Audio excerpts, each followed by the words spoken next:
Along with the glamorous new signings came glamour of another variety, as City attempted to emulate pre-match entertainment, American style. We had the dancing girls, didn't we? The drum majorettes, the cheerleaders. Great atmosphere. It was big time stuff, you know, it was like Hollywood.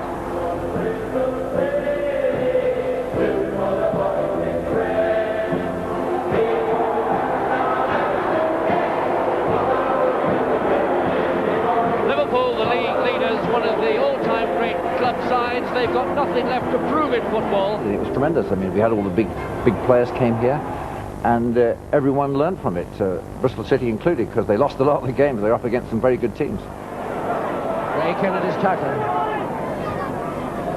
Sweeney. Ray Kennedy intercepting and sending highway. Rogers is close. Sweeney's trying to get back. Dalglish is in the middle. And it's beautifully cut out by Hunter. Hunter, and what a goal! Well, what a tremendous goal by Norman Hunter. And Payton just touched it, and that rocket really took Wood by surprise. A tremendous example of how to use a free kick to maximum use.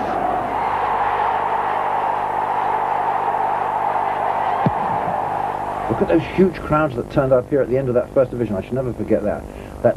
That survival at the end of not only the Coventry match, but the games against Leeds, Liverpool and Manchester United here, which City drew 1 and won 2. Because they looked dead and gone with 4 games to go that season, but they survived. Over 32,000 of us were at Ashton Gate to see City attempt the impossible. A few days later, Tommy Docherty's United side were to win the FA Cup. But that Saturday they met a Bristol side fired with a new passion. In the electric atmosphere, the match threatened to boil over. United's Houston was carried off with a broken leg. Gowan McElroy sent off for fighting. United were to score first from a penalty, but City weren't finished because a brilliant run by Clive Whitehead was to set up a chance for Chris Garland. And he was to knock home a priceless goal. So a 1-1 draw then, a vital point. But the relegation threat still loomed for City and their excited fans. Just 3 days later, another huge crowd and another giant-killing act required, this time against Leeds. A rejuvenated Chris Garland was leading the City attack as his team threw everything at their opponents. But as shots by Garland and Tom Ritchie kept missing, it looked as though all City's fire and brimstone was going to be frustrated.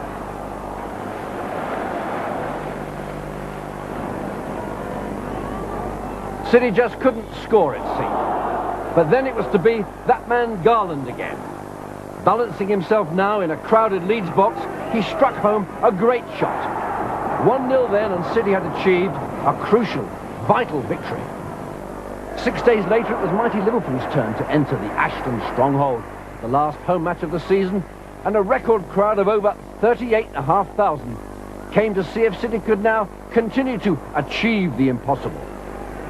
At first, things went badly wrong because David Johnson scored for the First Division champions. But City weren't finished, and yet again it was the head of Chris Garland beating Ray Clements twice to give City an incredible win. The game that really sticks out to me was the game that we needed to win to stay in the First Division up at Coventry. I mean, that one really sticks in my mind. The hero of City's fight against relegation, Chris Garland, and all of his City teammates, they knew the size of the job they faced that spring evening. One relegation place remained, and either Sunderland, Coventry, or City would go down.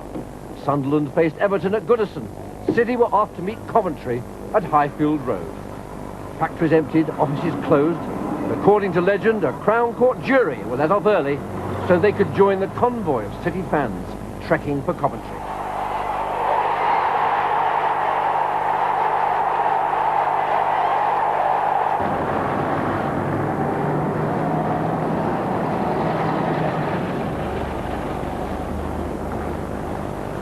So many of us converged on Highfield Road, the kick-off was put back to let us all in. But at Everton, the Sunderland match was starting properly on time.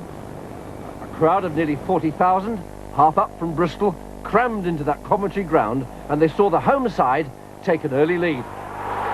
Scorer, Tommy Hutchison. Just 7 minutes into the second half, and a defensive blunder by City lets Hutchison in again. Awful moments for City now. 2-0 down, a result that would send them straight back to the second division. We were getting all these articles where Coventry were on X amount of money per man to win, and you know, it was all quite a hype. It was packed ground, 2-0 down. But the Bristol side were fighters, and almost immediately, Donny Gill is there, headed down, and Jerry Gow sweeps it home. What a time to score his only goal of the season. But still City were facing that drop. But 11 minutes from the end, a long free kick was to find that man Garland in the box. He gets it onto Gillies. Time seems to stand still, but the ball squeezes home. 2-2. Sunderland's match on Merseyside had ended first, and immediately Coventry chairman Jimmy Hill had it controversially flashed up onto the scoreboard. Sunderland, you see, had lost, and that meant the 2-2 draw made Coventry and City safe with minutes to go. We let Coventry have the ball, we let them keep it in their own half, and they just knocked it about. And I can always remember someone shouting to Mick Ferguson, I think he was playing up front for them. I think they shouted to him, "Oi, stay in your own half, you're not allowed in here." Fans went wild. City had pulled off a Houdini act. They'd drawn with Manchester United, they'd beaten Leeds and Liverpool, and now they'd come back from 2-0 down against an equally desperate side. City and Coventry embraced as they came off.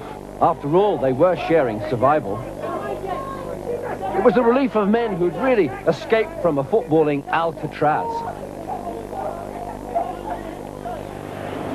Manager Alan Dix took the adulation outside. It really had been an incredible fight back by his men over those vital 4 last games. All Bristol seemed caught up in the emotion. I've never seen nothing like that in all my life either. I'm a Rover supporter.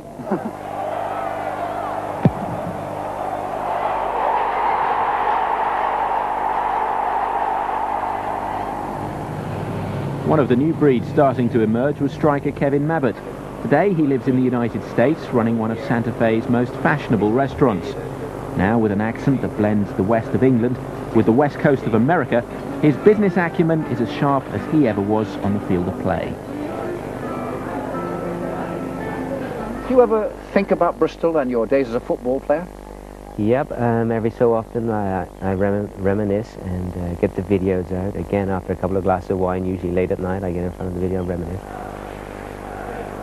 That's the new boy, Kevin Mabbutt, full of promise, 18 years of age, an England schoolboy international. This is his first game at home in the first division. Now, can they make more of this corner kick? They're trying to vary their approach. Hunter knocking it in. In goes Mabbutt. Oh, a brilliant effort there by young Mabbutt.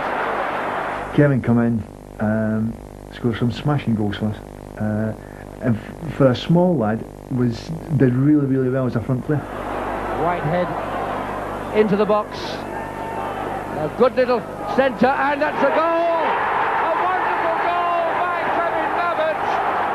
A fine centre by Whitehead, and Bristol have pulled the match. But for Kevin, life wasn't just about scoring goals. There was the sports car, the adoration of the fans, particularly the young and female variety, and the snazzy flat. What more could an 18-year-old want out of life? For a teenager, it was an absolute dream coming true, and later on there was even a big fan club. There was even the Kevin Mabbutt Roadshow, where his advisors were determined to cash in on his popularity. Well, this is the Kevin Mabbutt Magic Van, and it's going to be touring between 400 and 500 schools in the West over the next few months. And young fans will be able to buy their very own Kevin Mabbutt kit. It contains a fan club number, a Kevin Mabbutt picture, autographed of course, and even a Kevin Mabbutt magic pen.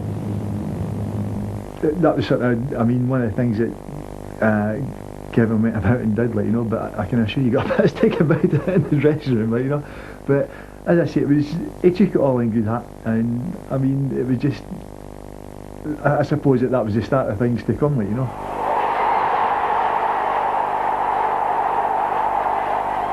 To partner the burgeoning talent of Kevin Mabbutt, Alan Dix invested in Manchester City's experienced striker Joe Royle, and he made an instant impact with a 4-goal debut against Middlesbrough.